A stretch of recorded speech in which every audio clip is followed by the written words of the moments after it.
Hi everyone, and welcome back to my channel, or welcome to my channel if it is your first time here. My name is Jess, and today I'm going to be sharing with you the books that I read in the month of August. And to be honest, I surprised myself with the amount of books I read in August, because for the majority of the month I did actually feel quite a bit reading slumpy, and although I was enjoying the vast majority of what I was reading, I just didn't have any major drive to read.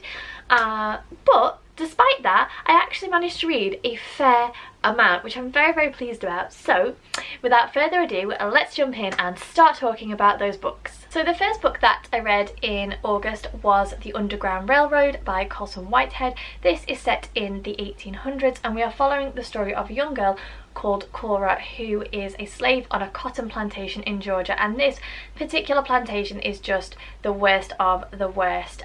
One of the brothers who owns the plantation is just an incredibly vindictive and violent and despicable human being, and Cora has something of a target on her back because her mother is one of the only slaves to ever have escaped the plantation, and so she's kind of on the outskirts, and then she is given the opportunity to escape with another young slave called Caesar, and Cora takes her chance, and we are following her journey as she searches for freedom. One of the interesting things about this book is that Colson Whitehead has reimagined the Underground Railroad as an actual physical Underground Railroad, which I thought was really interesting, and actually it was one of my favourite elements about the book. The third person writing style did leave me feeling a little bit detached from Cora. You know, she is going from place to place trying to find her freedom, all while being pursued by a notorious slave catcher, but I didn't really feel a huge connection to her. Whilst I could appreciate what was happening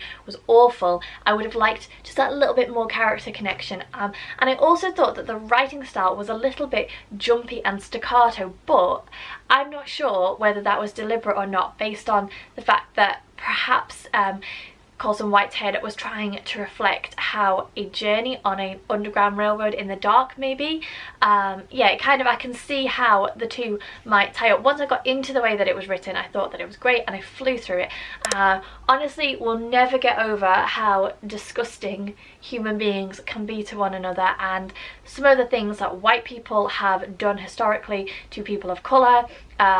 It just breaks my heart. I came away with a lot to think about and a lot to research, because one of the things that Colson Whitehead does is reference things that actually happened in history, and I did spend a lot of time looking those up and just being utterly horrified and just so disappointed by some of the things that white people have done. But yeah, 4-star read. Thought that it was great. I would have liked that connection with Cora, and I possibly would have liked the concept of the Underground Railroad to have been expanded just a little bit, but I thought that it was clever and interesting, and I would highly recommend it. The next book that I finished was Why I'm No Longer Talking to White People About Race by Rennie Edo-Lodge. Now, I don't tend to rate non-fiction, but I would say that this gave me an awful lot to think about.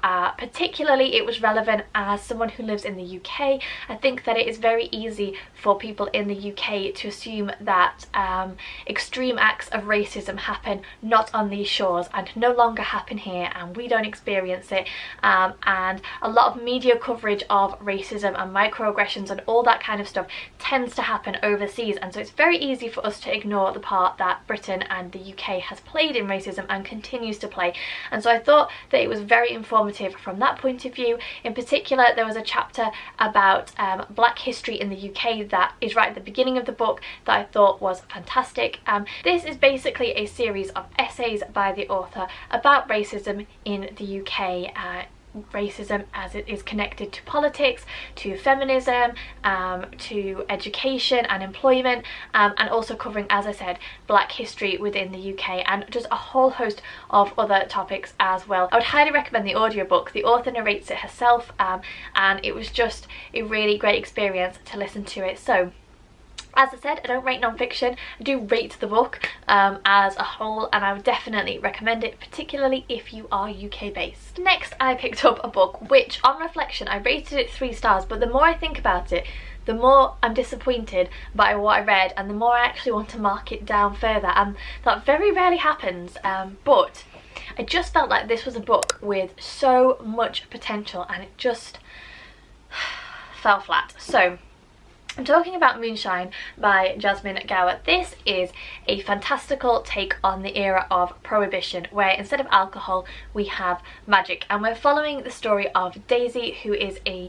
person able to wield magic. There are various different types of magic wielders and different ways that they can use that magic, but magic is very much looked down on in the society, and we have speakeasies and just all kinds of, you know, flapper dress, glamour, everything like that. And I just thought that on paper this sounded so good, but something about it just didn't meld together properly for me. The author has clearly put a lot of time and effort into thinking about the history and the characters, but they're never really expanded upon. So there is clearly this huge world. I mean, we have trolls living among people, we have got fairies and other magical creatures, and there's clearly these other places and lands and worlds and realms even, but nothing is expanded upon. It's kind of mentioned and then you move on into the next part of the story, and I really felt like that let the book down because it could have been so interesting and so fascinating. And as I said, you can tell that the author has planned and plotted and thought about it, but she just doesn't tell you about it, and I just thought that was really sad. And also there are some concepts which are just never expanded upon. So our main character Daisy gets a job working doing some admin in an office, which turns out to not quite be what she thinks, and Daisy wants to be a modern girl. Now this concept of a modern girl is mentioned all the way through the book, but you're never told what exactly a modern girl is, why Daisy wants to be one, why it's something that you would aspire to, and some of the concepts and behaviours that Daisy exhibits contradict one another. So she's very independent and almost like a mini feminist, but then in another breath she's like, well, because I'm a woman. And it didn't work for me. There was like, well, is it this one or is it this one, you know?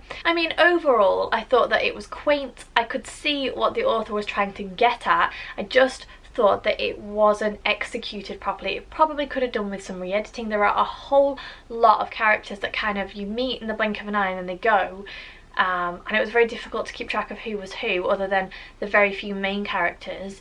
There are some interesting romances, there's some gender exploration, there's a whole lot covered in this book, and there's a whole lot of representation. It's very diverse, but it just felt like it had been rushed and that the characters and the world were being skipped over and skimped on, and yeah, ultimately I think probably I'd push it down to a 2.5, mostly because I wanted so much more from it and I really felt like there could be so much more. And if the author was to write another book with a bit more development in this world, then I would definitely read it, because the writing was great, the concept was great, it just needed executing a little bit better, in my opinion. Okay, next up we have a book that again I really wanted to love. It's a Greek mythological retelling, which I just think I'm so here for, and I kind of went in with high expectations, thinking, was it going to equal Circe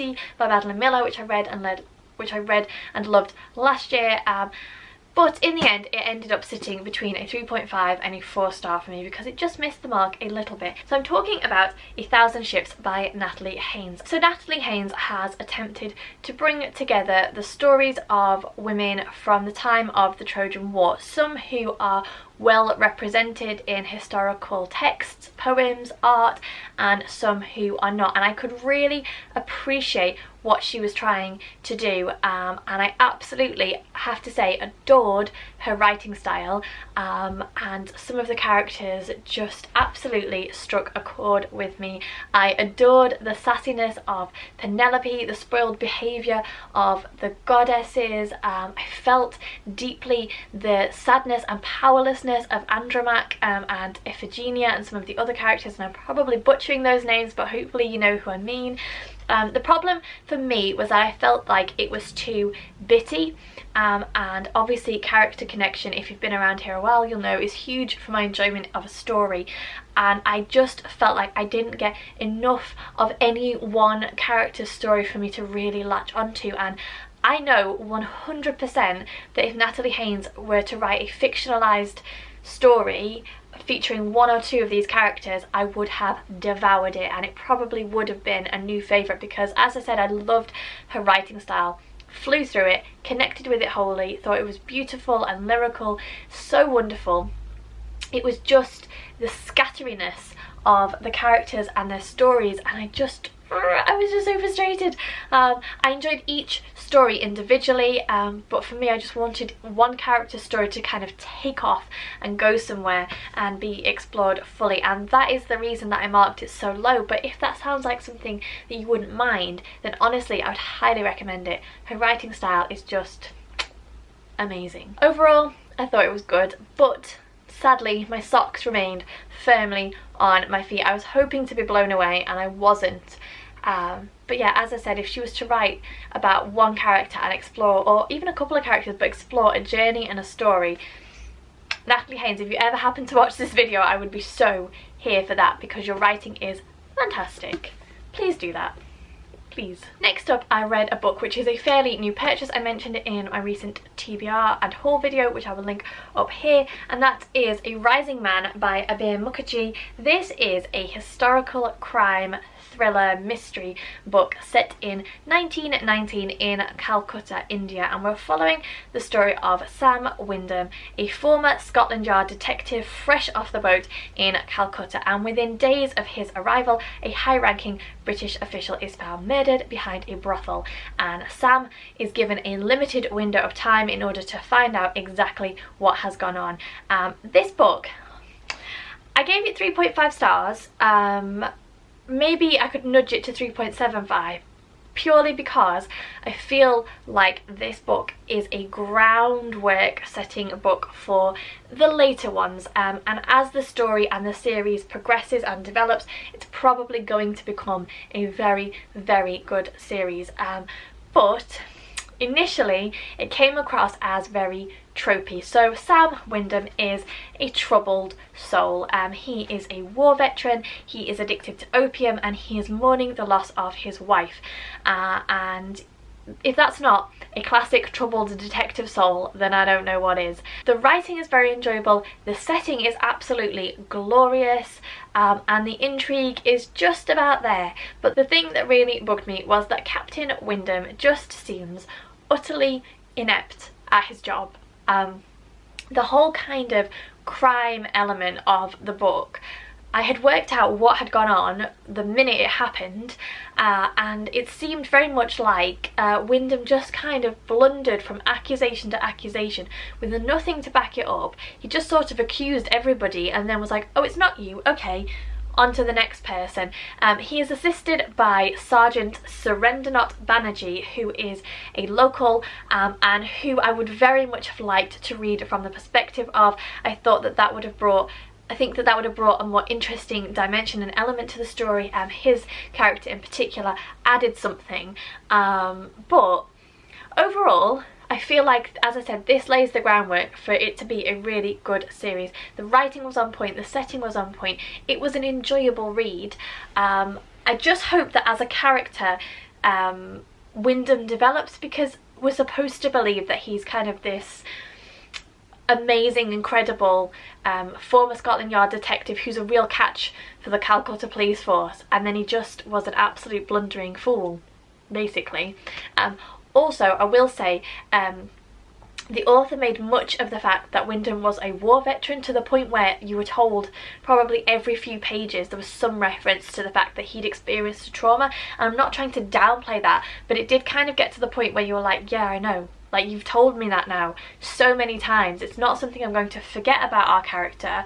Stop telling me. It got a little bit repetitive and a little bit boring. But yes, 3.5, 3.75, a very enjoyable debut, I guess, and I would definitely be interested in reading the next one and seeing how the author builds and develops on his characters and his writing and just all of that fun stuff.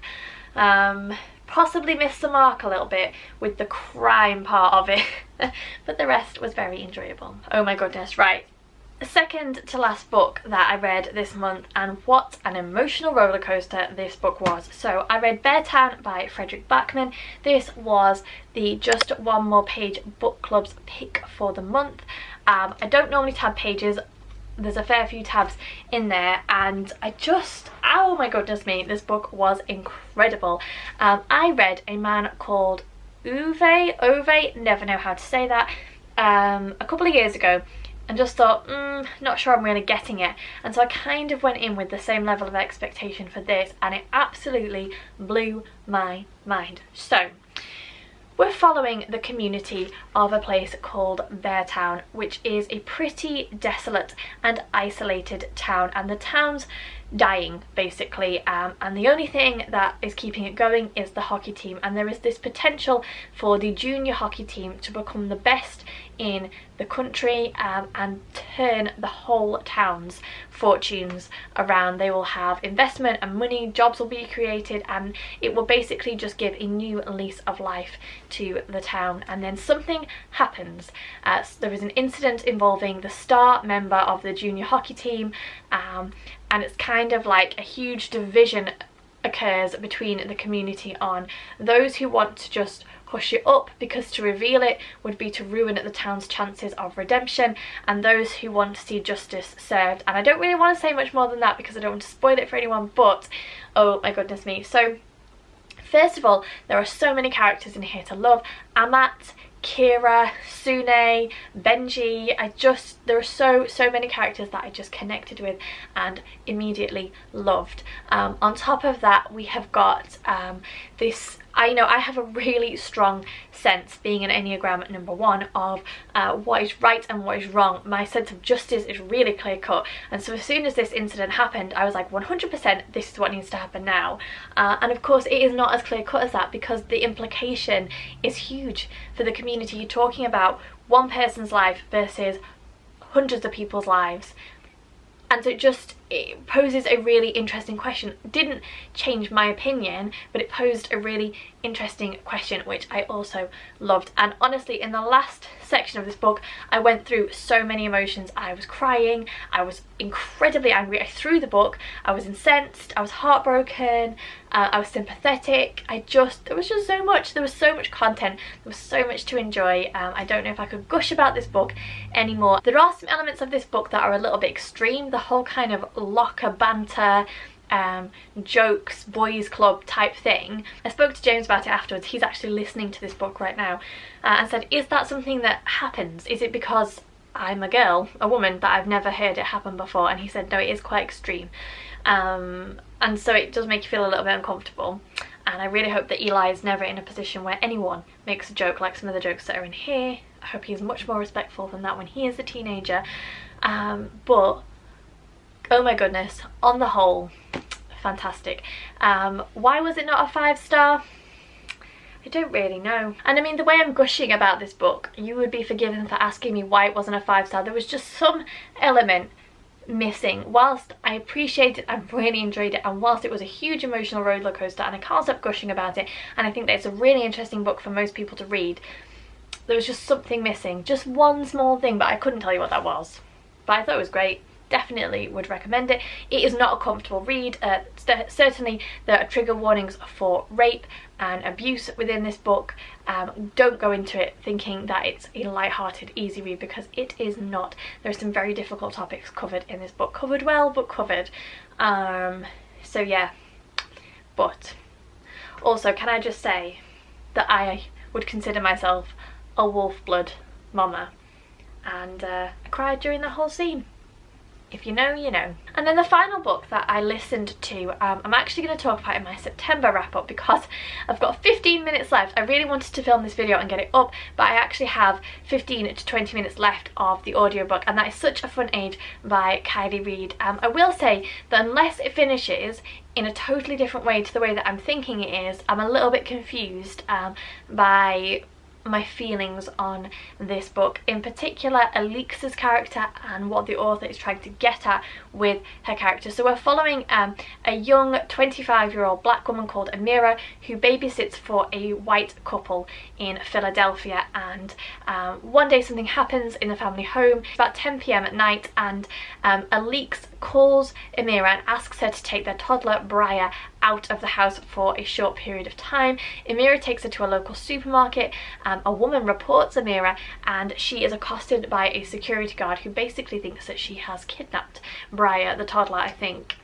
It's filmed, and the story kind of unfolds from there. And because of what happens to Amira, Alix decides that she has been a little bit distant. She kind of has this woke moment and decides she has to get to know Amira, and she sort of forces this friendship, and there's a whole host of other things that go on which I'll talk about in my September wrap up. But don't get the character of Alix. Not really sure if I like her or not, if she's just well-meaning but misintentioned, or I don't know what. Amira, I love the female friendships. I love the relationship between Amira and Briar, the toddler, is just so wholesome and so beautiful and so wonderfully depicted. And the narration as well is really, really good on the audiobook. But I just don't know what I think about it. So yeah, I was hoping to have finished it before I filmed this, but I have a very short window of time in which to film this. So I'm sorry that you'll have to wait for my thoughts, my full thoughts on that book next month. But there you go, they are the books that I read in the month of August. Do let me know what your favourite read was. Let me know if you read any of the books that I did and what you thought about them. As always, please give me a thumbs up if you enjoyed this video. Subscribe to the channel if you aren't already. Take care, and I'll see you all soon.